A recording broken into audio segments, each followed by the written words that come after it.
What's up, everybody? Pete from the basement, back with another segment episode. Right off the bat, you will notice that I am joined by Batman and the Joker. The Batman Arkham Asylum figures came out this past week, so I picked up a couple, and I'll tell you about that a little later on. Right now, me and Seagram 7 need to talk for a bit, so I pour myself a little shot.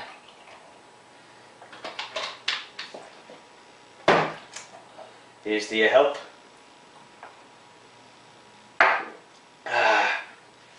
Now, a couple of you guys over the course of the past week wrote to us and asked us if we were going to pick up Wulf from Atlas Entertainment, and you know what we thought of it. Not a bad book altogether. We did pick it up. Here's the cover. It was interesting enough to make me come back at least for the first story arc, but not much happened in the span of the first issue for me to give a real opinion on it yet, I don't think. Basically, what you're looking at for a synopsis is this Conan-like character, Wulf. He lives in, you know, the Viking time or whatever. We're not even sure if it's on Earth, if he's time traveling or dimension traveling or whatever. But anyway, his world is being bombarded by meteors, so it's basically Armageddon. And this other dude, Sanjon, that he knows somehow, because he confronts him midway through the issue. This dude, Sanjon, is like an evil priest, and he surrounds himself with all these other little lesser priests, and he's making some kind of deal with these dark gods, these like Lovecraftian elder gods. And he takes this Destro mask with spikes in it, and he puts it on his head, and he's bleeding and everything, and he's like, with this offer of blood and the blood that we will give to you, we ask that you simply open the door and spare our lives. So then these black fucking tentacles start coming out of his body and shit, and they kill all the priests around him except for him. And then Wulf comes up, and he's like, don't you think enough of blood has been spilt, Sanjon? And he does it all dramatic and shit, like, oh my god, he knows him. Yeah, right. It's a fucking stupid name too, Sanjon. Whatever. So anyway, Wulf fucking gets hit with a magic spell, and then he gets up and throws his sword at this dude's head, and it cleaves his fucking head in half, and then he's still standing there talking to him. So, I guess the Elder Gods were listening, and then the dude like opens up this fucking dimensional portal in one of the media craters, and he hops in. Fast forward to our world, where this detective is on the phone with his ex-wife, and they're talking about their kid and whatnot, and custody battle, and this dude with half a head just pops out, looks at the detective, runs away. And the detective goes over to the pit that is now formed on the beach kind of thing, or the docks, or wherever the fuck he's at. And Wulf's hand kind of comes up through the, you know, the hole there. And the guy grabs his hand, he's trying to pull him out, and Wulf's trying to pull him in because he thinks it's still the bad guy. And he pulls the detective in, and the last page is the detective having his gun drawn at Wulf. And it's pretty much the exact opposite of what you see on the cover. On the cover, these cops got their guns pointed at Wulf, and he's in our world, but the last page of the book is the exact opposite of that. Like I said, not a bad book overall. It wasn't great. I'll stick around at least for the first story arc to see where it goes, give the story a chance to unravel a little bit before I pass official judgment. So, can I recommend it to you guys yet? Not really. So, keep your wallets closed for a little bit. Let the boys at the basement waste our money on it, and we'll get back to you on that. We'll keep you posted. Another one you may want to hold on to a second. Daniel Scott Erdl and Kevin Sims asked us what we think of Marvel's cosmic stories and how they're going to last now that the Thanos imperative is over. Certain ones, Kevin, I'm not really sure about. Like, I don't know how many of us are actually interested in what's going on with the Imperial Guard of the Shi'ar. Gladiator's a cool character, but like I said last week, you know, we're losing the concept of the guest star. You know, Gladiator's a guest star at best. He doesn't deserve his own book. So will we see the Shi'ar in their own book? God, I hope not. The Inhumans may be able to carry their own book. They've done quite well with miniseries, I think, at least. I've enjoyed the Inhumans miniseries so far. The couple, you know, that have come out over the course of the past couple of years. This one, Annihilators, I thought this was going to be an ongoing, and it turns out it's issue 1 of 4. First of all, I think this is a fucking stupid name. The Annihilators. Like, thank God it wasn't thrown into the book, but it's something like, we don't avenge the enemy, we don't X them out, we annihilate them. It's fucking stupid. They could have come up with a better name. But they got a really great list of characters. You got Silver Surfer, Gladiator, Better Ray Bill, Quasar, and Ronan the Accuser. And they're all joined in the beginning of the issue by this girl, Icon, who is an armored space knight from the Galadorian sector. This is a throwback to the Annihilation Wave, apparently, which I actually missed out on. I'm a little upset by that, so I gotta pick up the trades of that eventually. But this girl, Icon, basically hands all of these dudes their asses. And these are all, like, super powerful guys, and she beats the shit out of them purely because she turned around and was like, listen, you guys are holding back. I am nowhere near on your power level, and I just beat the shit out of you. The problem is, you guys know you're too powerful, and if you cut loose, you're going to fuck a lot of shit up. First of all, you're going to break your battle station. So that alone leaves you guys vulnerable. So that's a cool idea. I like how they're handling the team structure. First of all, Icon's a cunt. And I didn't like her at all. She's making no friends on the team. She's been there for, 3 pages. If I were Ronan the Accuser, who she basically just calls out, she's like, listen, all of these guys are alpha plus, and you're alpha at best. You're on my power level. So he's probably going to stick his fucking hammer up a twat and spin it around a little bit. He definitely don't like her too much. One thing that disappointed me about this book is the villain. Now, for characters like this, you would expect them to pop out some fucking awesomely sick villain right off the bat. Honestly, they should have coupled this book with Onslaught Unleashed. They should have had these motherfuckers going up against Onslaught. Because I think Onslaught's a cool character. And I'm not even picking that fucking miniseries up. These guys are going up against some dude named Dr. Dread. Apparently Dr. Dread is some old-ass Marvel character, like from the 70s or 80s, whatever, when shit's just hokey. He's still hokey.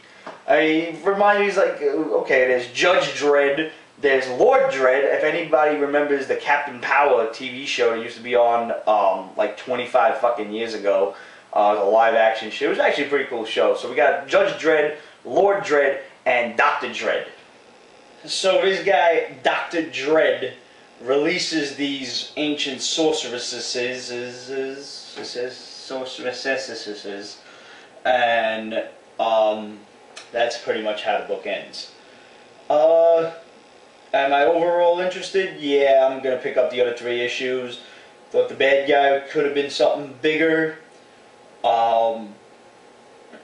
something a little bit more horrendous on a galactic scale, but I guess we had to calm it down since we just fought off an entire universe. So, yeah, I guess that's about it. I was hoping for something more from the Annihilators. I was hoping for a better name for the book, man. That's a stupid fucking name for a team, if you ask me. I don't know. It's like, who are you guys? We're the Annihilators. We don't avenge enemies. We don't X them out. We annihilate them. It's fucking stupid. I don't know.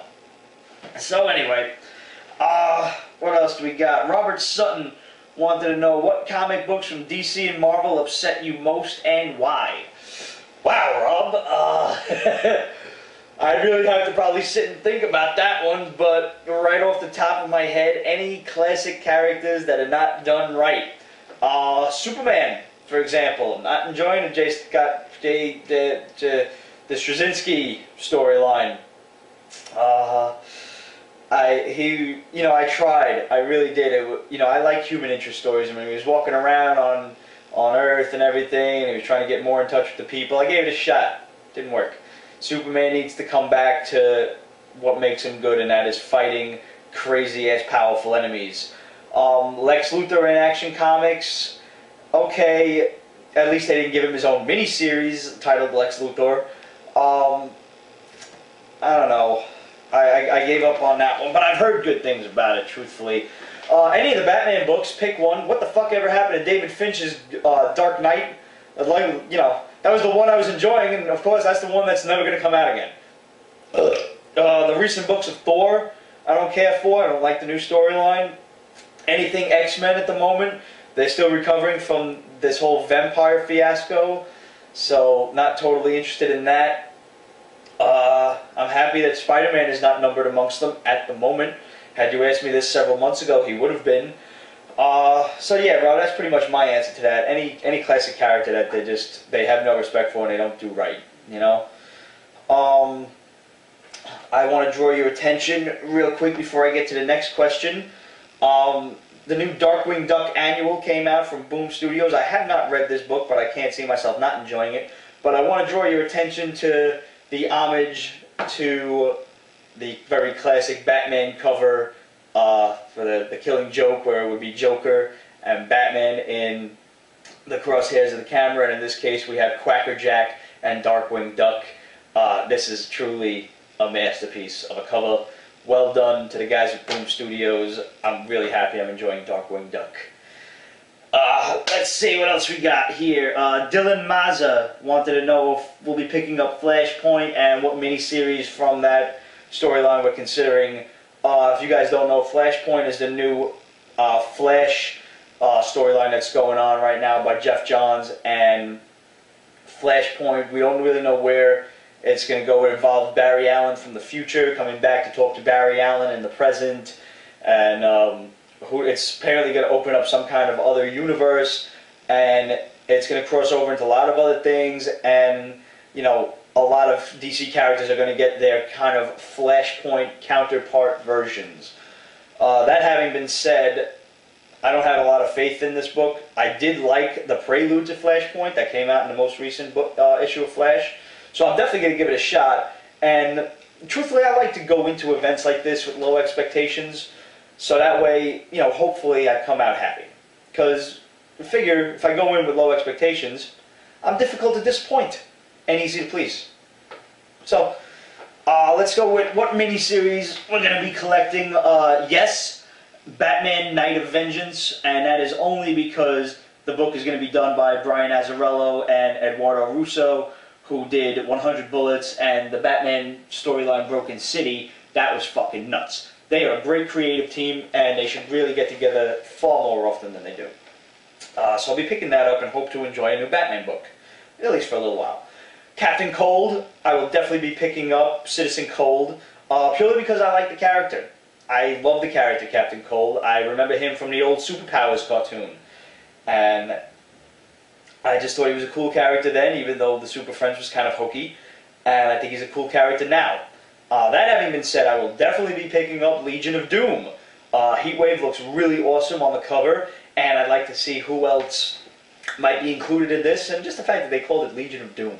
I mean, come on, man. That was part of the reason I enjoyed Alex Ross's Justice maxi series so much, was, you know, any kind of throwback to the 80s will always get me to turn my head. And I'm going to be picking up Hal Jordan. And notice that the book is called Hal Jordan and not Flashpoint Green Lantern, because we're not really sure if it involves Green Lantern at all, or if it's about Hal. And this may or may not be an immediate result of what's going on with Green Lantern and War of the Green Lanterns. Maybe Hal loses his ring. Who knows? We can speculate on that all we want, but we really won't know until it happens. Books I will not be picking up is Pirate Deathstroke, because it sounds stupid. I will not be picking up Dead Man, because I just don't like the character.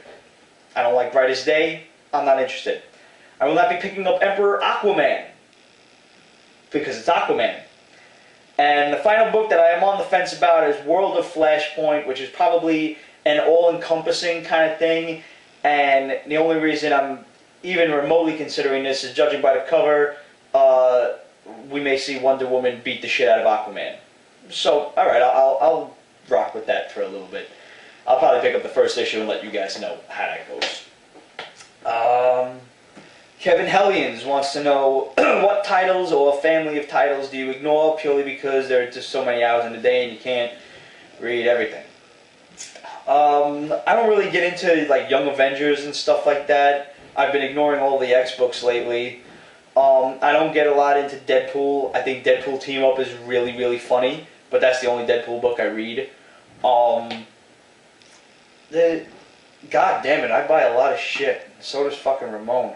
I'd like to hear Ramon's answer to that. It's probably a lot less than mine.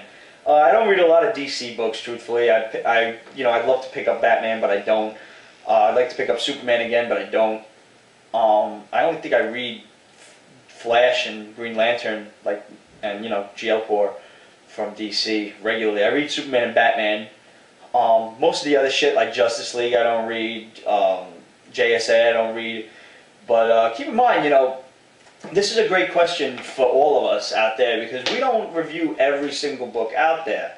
And if there is something that you think we should review, or you do read and you'd like to recommend to us, hit us up. questions@peachbasement.com, facebook.com/peachbasement. You can tweet us. Been using Twitter a lot lately. And let us know. A lot of you guys, like I said, asked what we thought of Wulf, and if we'll be picking that up. And, it's not a bad book. It's not a great book. But it's enough to get me to at least waste $10 on it. So let us know what you guys recommend. Captain Sweatpants recommended that Hulk book to us, Incredible Hulks 623, whatever the fuck it was, whatever number it was, in Savage Land. And that actually turned out to be pretty decent, for a Hulk book with his kids running around. Another book that we've been recommending to you guys, and we've had a couple of you guys ask us about, is Abattoir from Radical Comics. This is issue 3.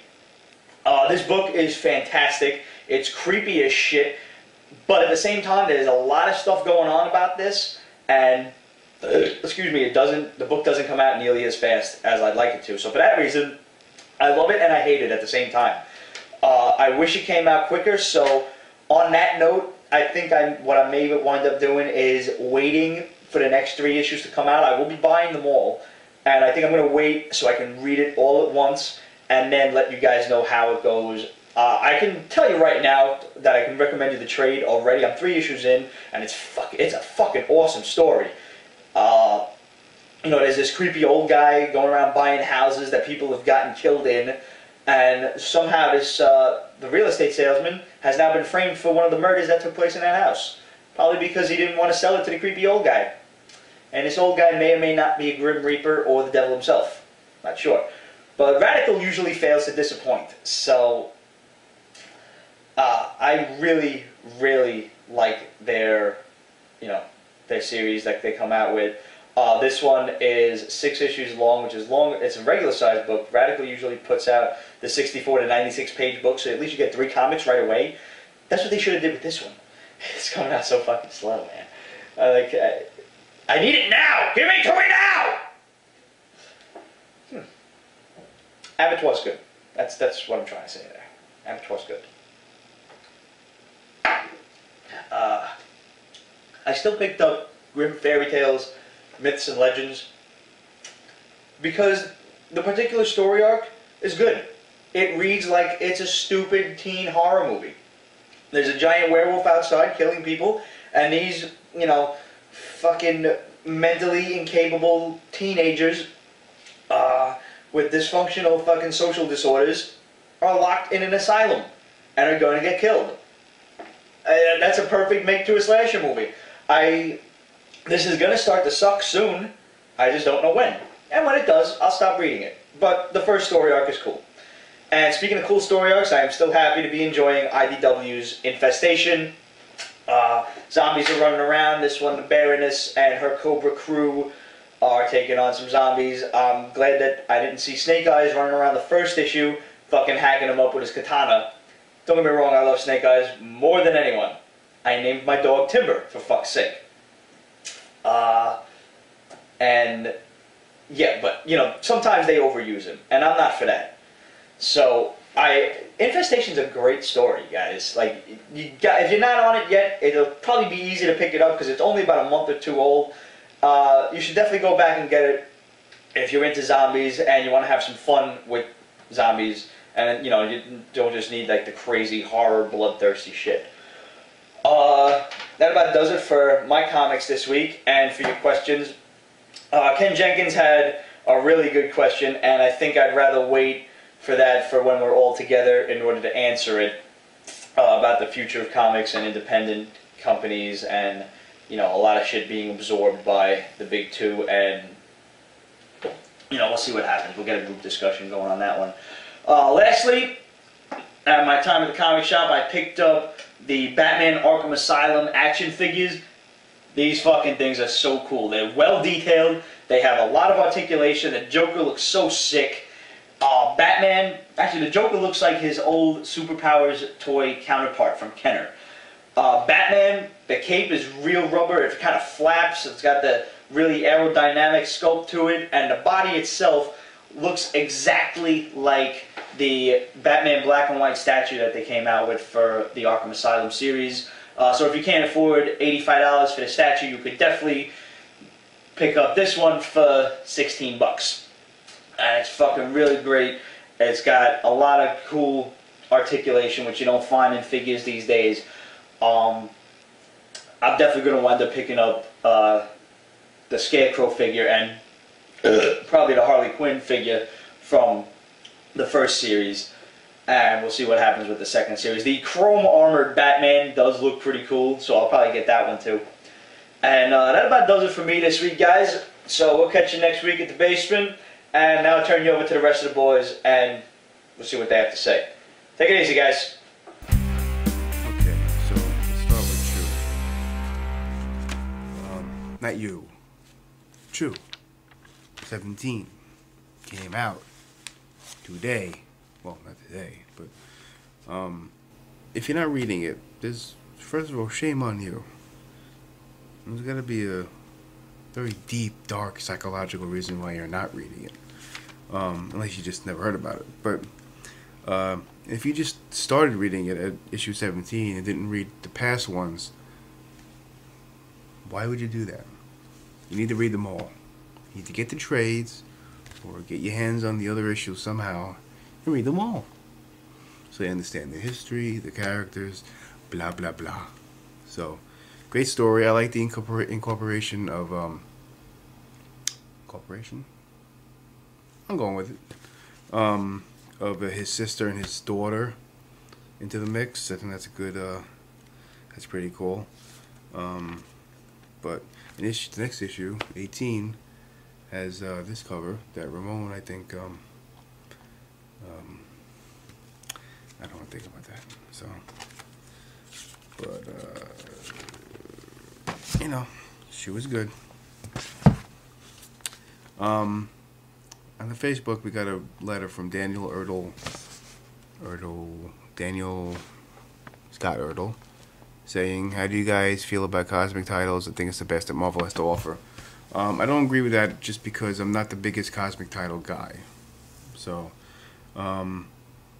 I did pick up Annihilators because the prelude to this was good. Rocket Raccoon kind of forming the group, basically. This group. And I am a great, I do love Silver Surfer. I think he's a great character. I always like Silver Surfer. And the fact that he's in this, in a group, is awesome to me. But the thing with cosmic titles in general, they just, there's usually just so much going on. You have to know all these different races and galaxies and planets and why they're there and who they're protecting and which ones don't like which ones, and that, you know, some are green, so, like, it's just it's so much. There's so much to like get, and it could be just that I'm stupid and dumb and don't have the capacity for that, you know. And it has nothing to do with Abnett Lanting's writing. I think they're great writers. It's just that overall, it's just there's just so much in a cosmic title that I kind of get turned off about it. But I'm gonna read it. I did like Thanos Imperative because I like Thanos. Again, I like Thanos enough that it kept me going. And it was the Thanos Imperative was focusing on him, basically. You know, a lot of cosmic titles kind of like all over the place, literally. So, but I'm gonna read it, and then next week when we enter the basement again, I'm sure we're gonna talk about it again. So I will have read it by then. Another thing I picked up I didn't read was a Batman Conspiracy. One shot. Just thought, why not? So see how that is. I'm not really holding my breath, but DC Universe Online Legends #3 already came out. The cover is by Ed Benes. The artwork is great. I love the artwork, especially one shot of Power Girl and Superman. I'll throw that up there. It's great artwork, and the story is pretty good too. You know, it's not fantastic, but I like it enough to keep reading it. If it doesn't wrap up by the next issue, though, then or at least by 5. If it doesn't wrap up by issue 5 or end by issue 5, then I'm gonna be a little like annoyed. But Heroes for Hire 4, you don't need to get it. Basically, Misty Knight breaks free of the Puppet Master's grip. That's it. Nothing else really happens. So I go straight to 5. Lock and Key, Keys to the Kingdom, issue 5 came out. Again, just like True, you need to be reading this book. If you're not reading this book, there's something terribly, terribly wrong with you. By Joe Hill and Gabriel Rodriguez. Great artwork, beautiful artwork, great story, great character development. You need to be reading, you know, again, just like with you could probably read this and pick it up and kind of get what's going on, but you need to read them all. So get this trade, just go get them, just get them, just go get them, read them. What is wrong with you? In this issue, Ty is kind of piecing together all the inconsistencies and coincidences, and realizes that all this shit is going on when Zach is not around. It's always on the weekend, and so he confronts him about it. And he's the only one at this point, I think, that knows about the location of the Omega Key. So, just a great. It's just great. So pick it up.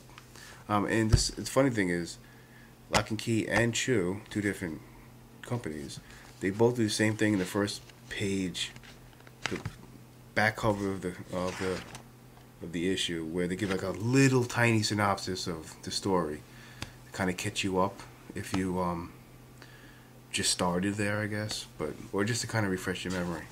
But you really, on both Chew and Lock and Key, you need to be picking them all up. Just have them, especially because if they're gonna reference something, you might have to go back and go what, and look, you know.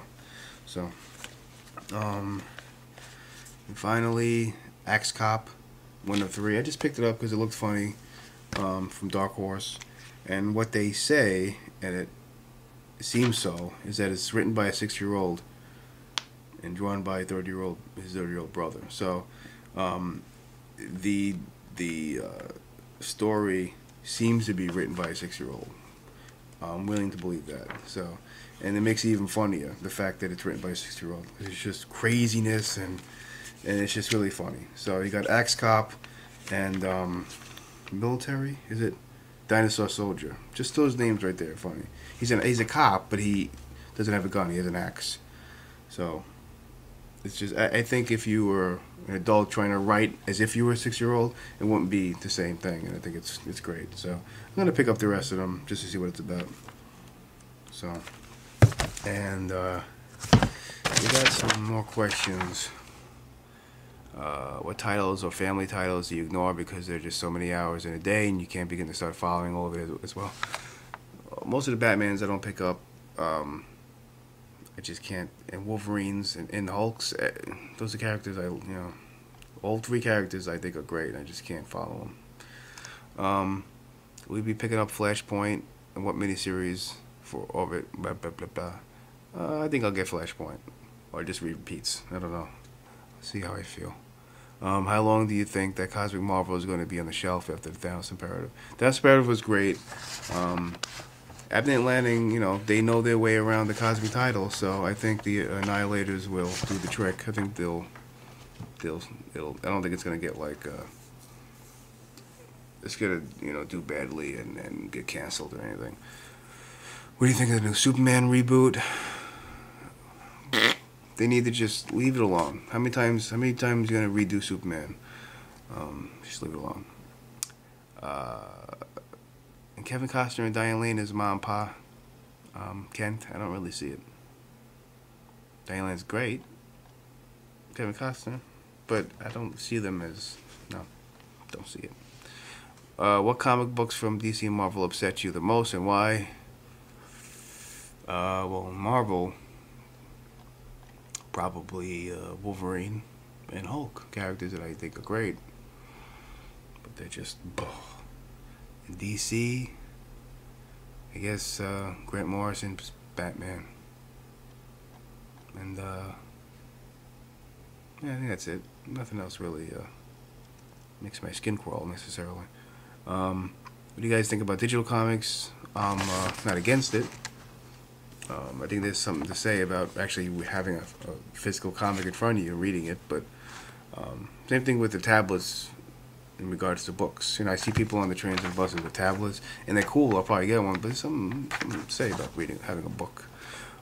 Same thing with a comic book. What do you guys think about? No, read that.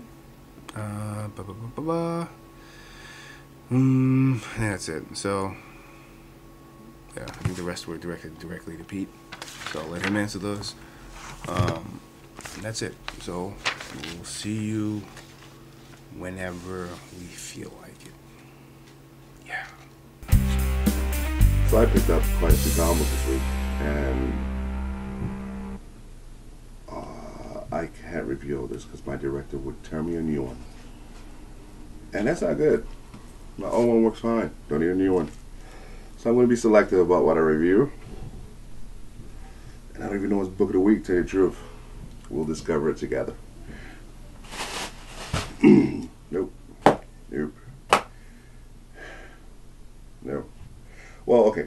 Here we go with DC Batman Beyond #3. And it finishes the story arc, which is interesting. A 3-issue story arc. That's like a rarity nowadays. It was good. Damn good, to tell you the truth. And I really enjoyed it. It was really done well, and introduced the Justice League into the Batman Beyond universe more wholeheartedly. Before, it was kind of half-assed, and he really didn't like them. At the end, they come to a mutual agreement, if you will. It was a good book. Brightest Day 21. The cover, Martian Manhunter on fire. Ooh, it's such original. Oh my God, I've never seen that before. That's my review of it. It was a good book, but that's my review. I hate shit like that. Don't be cheesy. Don't be cheesy. Okay, here's a damn good book. Green Lantern, or Lanterns. Lanterns, really? War of the Green Lanterns, so they changed it, added the freaking S. Ah, cute. No, it's not. Green Lantern, #63, Assault on Oa. The assault doesn't start yet in this book, but the cover's fantastic, and the cover implies that everything is going to happen. It's Krona, who is shown to be the mastermind behind the Guardians of the Universe, Galaxy. Galaxy's Marvel. The Guardians of the Universe, and he's just attacking. He's planning to attack with all the entities, and it's going to be an incredible kick-ass issue. Okay, this isn't jump on friendly at all, but House of Mystery #35 came out, and it's weird. If you haven't picked up this book, pick it up in trade. I would say just give up on the regular issue. It's just all over the place. All over the place. And the main villains is the Conception, and they haven't really gotten into them, and I love Vertigo and all. I do love you guys, but this book here is it's messing with me hard. Here's a sweet little thing for us. Secret 6 #31. It brings up the main plot of the first story arc, which is the get out of hell free card that they all struggled for and whatnot. And this book is a big wow. I would almost say it's my book of the week. Almost. But you'd probably be surprised because I've decided what my book of the week is. It's not, but it's damn close. Damn close. Secret 631. See, I had to say it twice. It's a good book. Nope. Okay, our buddies at GG Studios came out with 5 books this week. They're like, Ramon, that's crazy. It's 5 books. No, fuck it. It's $2.99. Yes, they're working all the way in Italy, putting out quality books, shipping and shit all the way over here. Okay, maybe they just use them, presses in New York, or the States, because American labor is pretty cheap compared to the euro. But anyways, the first book is the Bodysnatchers #1. Second book is Ethan, which was weird, but I liked it. Bodysnatchers #1, I'm kind of iffy on. The One #3 came out. The One #3, yes. It's good. The art is good. The idea of it is good. This shit is epic. Like Lord of the Rings. And if you get a vibe like that from a book after 3 issues, either abandon ship, start collecting trades, or don't complain about it. I'm not going to complain about it. I'm just warning you, the fans, about it. Route de Maisons Rouges. The prostitute book. That's what it is. It's really exactly all it is. It's just T and A. And now GG Studios does it pretty damn well. Really damn well. They do tits and ass really damn well. But that's all this shit is. That's it. Now, surprisingly enough, they do it better than Ed Bennis. Yes, I said that. But they do. And it's going to hurt me saying this, but TNA cannot carry a book. I don't see myself collecting number 4. And then there's A Skeleton Story, number 3 came out. This is good. I like it. It's cute.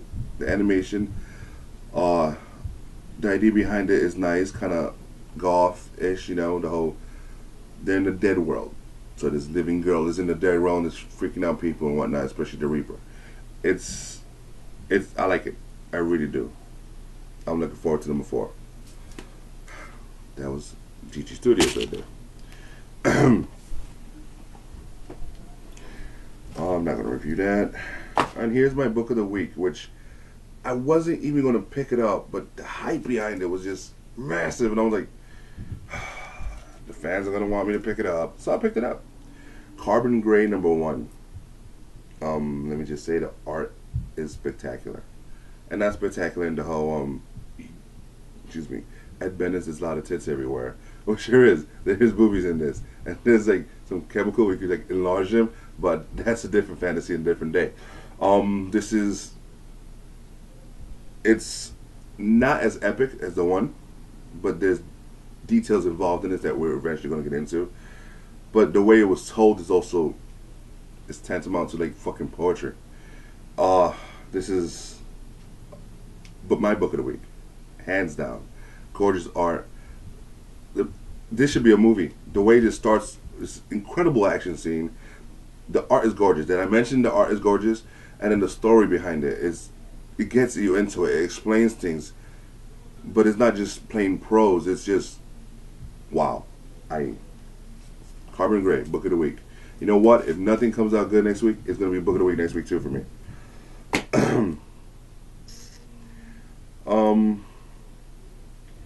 Chew number 17 came out. Now, I mentioned this because I love this book and I think everybody should be on it. Not because I want to review it. Let's see what else we got. We got Daomu, number 2. That's that unbelievably popular Chinese graphic novel that's being released by Image. Image is on point this week. I must say, on point. If anything, it's the company of the week. Yes, company of the week. Number 2 is incredible. It shows why this book is hyped so much, and it earns it so far in 2 issues, which is a ballsy thing to say, but I'm sticking behind it, and I have balls. I highly recommend it. It's only the 2nd issue, and again, it's $2.99. Go Image. Get it. Enjoy it. It's nice. It's dark. The art is good for what it is. It's a mixture of horror and definitely action. Get it. Nope. Okay, here we have Annihilators number 1. Now this was $4.99. If the other books are $4.99, I'm not gonna be happy. $20 on 4 books is no bueno. But I liked it. I thought it would suck, even though Abner and Lanny are my boys. It was good.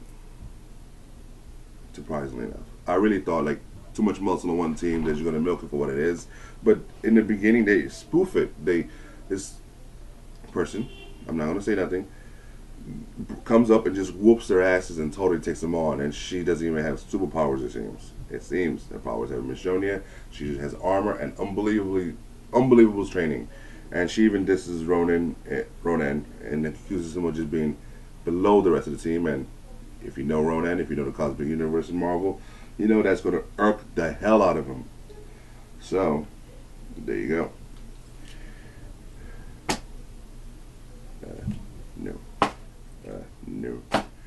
Astonishing Thor #3 is pretty damn good. It's Thor at his best. I highly recommend it. It's cosmic, it's brouhaha, it's yeah type of thing. No. And this is specifically aimed at Peter. X Factor number 216 has Spider-Man in it, and it was done really well, and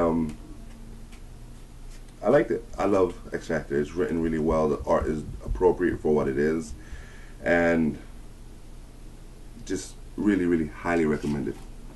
Now we have some fan questions. Daniel Ertl asked about how do you guys feel about Cosmic Marvel?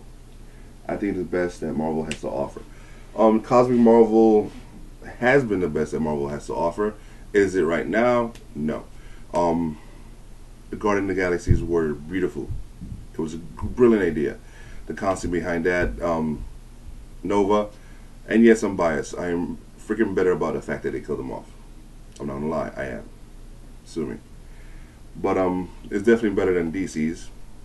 DC's cosmic stuff revolves around Green Lantern, Rebels, and that new book, Weird Things or something like that.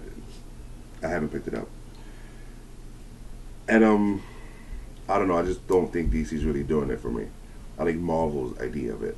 Marvel's they're basically regurgitating old shit and just bringing it back with fresher and stronger and finishing off the shit they regurgitated, which sounds very disgusting.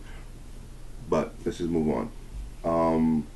Kevin Hillians asks, what titles or family of titles do you ignore because they are just so many hours in a day and you can't begin to start following all of it as well? I avoid the bulk of certain things. The bulk of Superman. I've stopped collecting Superman actually, except Superman, Batman. I avoid all Avengers except for Secret Avengers. What else is out there in force? I dropped one of the JSA titles out of 2. I just recently started collecting JLA. I'm not getting JLA International or Justice League Generation. No, just JLA right now. And that's because my man Brett Booth is on that team. That's really it. Let's see. Dylan Mazza asks, will you be picking up Flashpoint and what miniseries for it are you considering? Yes, I will be picking up Flashpoint because Flash has done really well story and art-wise. Now the miniseries. Last time our friend Jar had corrected us. It is 15 miniseries, 3 issues a pop. That's 45. You assume it's $2.99 each. Do the math, people.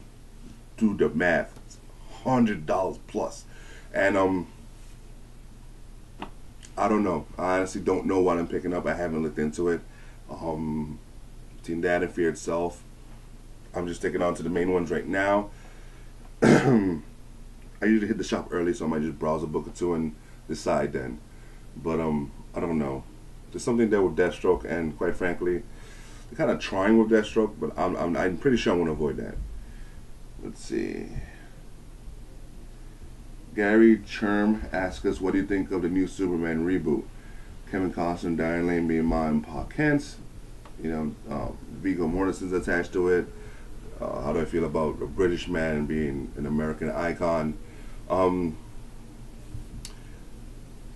Well, again, I'm biased. I saw The Tudors with this guy, and I think he's a great actor. I think Superman is above and beyond American icon. He's a world icon.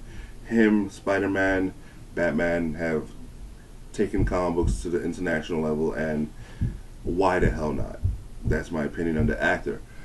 On Kevin Costner and Diane Lane, that's sweet. That's wonderful. Viggo, I don't know what his role is as of yet, and he's a good actor. He's a bit intense, and he throws himself into his role 1,000,000,000%. Yes, 1,000,000,000%. One and a lot of zeros.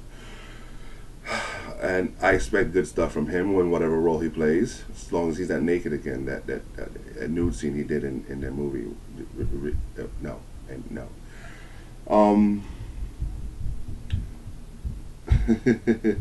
Robert Sutton asks what comic books from DC and Marvel upset you the most and why.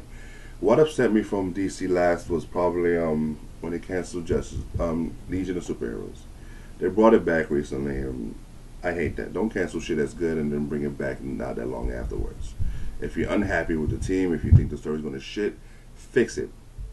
That's the same problem with Marvel. I dropped Daredevil because Man Without Fear shouldn't be fucking Black Panther. Black Panther is like, I think the Black Panther's too hyped. He's like Marvel's answer to Batman. Yeah, I'm gonna stick by that. He's rich. He's uber intelligent. Arguably, Black Panther is way more intelligent than Batman, and he's no. I do not like the Black Panther.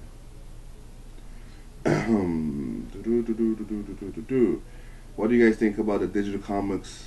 I just caught up on The Walking Dead and Invisible. Great series, by the way. What are your thoughts? Ask Jason Hagopian. First of all, again, great books. Walking Dead and Invisible. Fucking two of the best books out there. Period. I am collecting it via trade and whatnot. Digital is the future. I'm not gonna lie. It really is. Especially now with computers, iPad, Mac Mini, all these juicy series computers being able to connect to your HDTV. The idea of watching reading a comic book on my HDTV, which mine happens to be, I think 42 inches. It's bananas. I'm like, ooh, I can't wait to see that. On an iPad, I'm not a fan of it. It's just too small. It's a different vibe, and I want to collect them, and I will continue to collect them, but I'll probably do both sooner or later, probably later. And let's see where that goes. But I do think it's the future. I don't think it's going to kill out press, the printed versions of it, but it might make it hard to sell. Damien Crocker asks, Wulf from Arden, verdict. Damien, I'm sorry, I forgot. I picked up 24 or 5 books, and that's the one book I was like, ooh, I want to pick that up because I'm really into Arden, especially their Alice books they're reviving. I dropped the ball on that one. I really did. Really did. Next week comes out Grimm Ghost #1, and I'll definitely be picking that one up. If Wulf is still around, which I'm sure it will be, I'll pick it up too, and I'll let you know next week. Last question comes from our homie Ken Jenkins. LCS, local comic shops, are going away as a former haven of comic books. Yada yada yada. Do you have faith our comics are the company's comics? These massive companies now that are picking up are selling comics, Marvel and DC, which is really Warner Brothers and Disney. Yes and no. Warner Brothers has been acting really fucking stupid. I'm not gonna lie. As a corporate whole, I think DC Comics is good, smart, brilliant. I think they're drawing the line at $2.99 because they're a company that could afford to take a loss if it is a loss. I don't think it is. February sales came in. 6 out of the top 10 selling books were DC, which is a rarity. Most of them were also $2.99. What does that say about the market? But they've dropped the ball when it comes to movies and it comes to other forms of entertainment, except for animation. DC owns Marvel when it comes to animation. Marvel, though, did the right thing by doing proper movies. They sold out like a bunch of whores, and it totally backfired.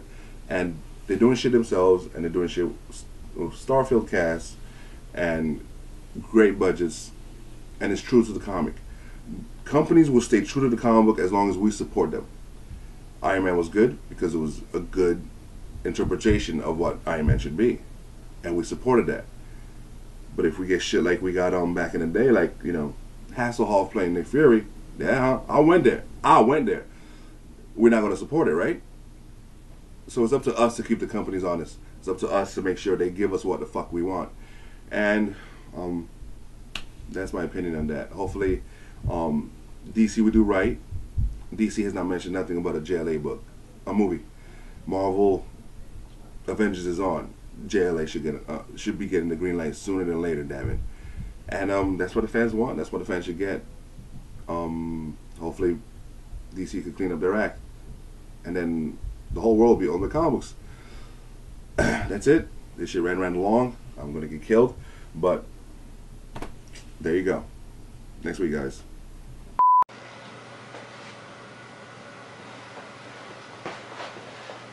And as soon as I go to fucking sit down, the burl goes on. Fuck.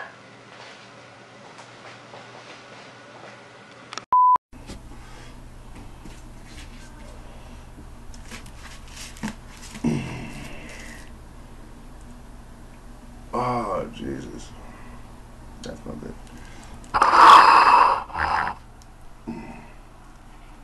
It's a good eat. I have no fucking head. What the fuck? Charms blow pops, take one. Action. Wulf cut half of his head off. This is fucking stupid. I gotta start this again. I'm sorry.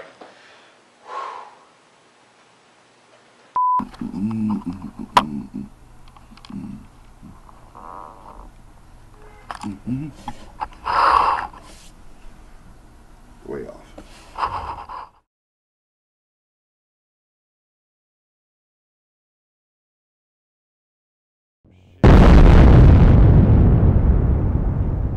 My old one works fine. Don't need a new one.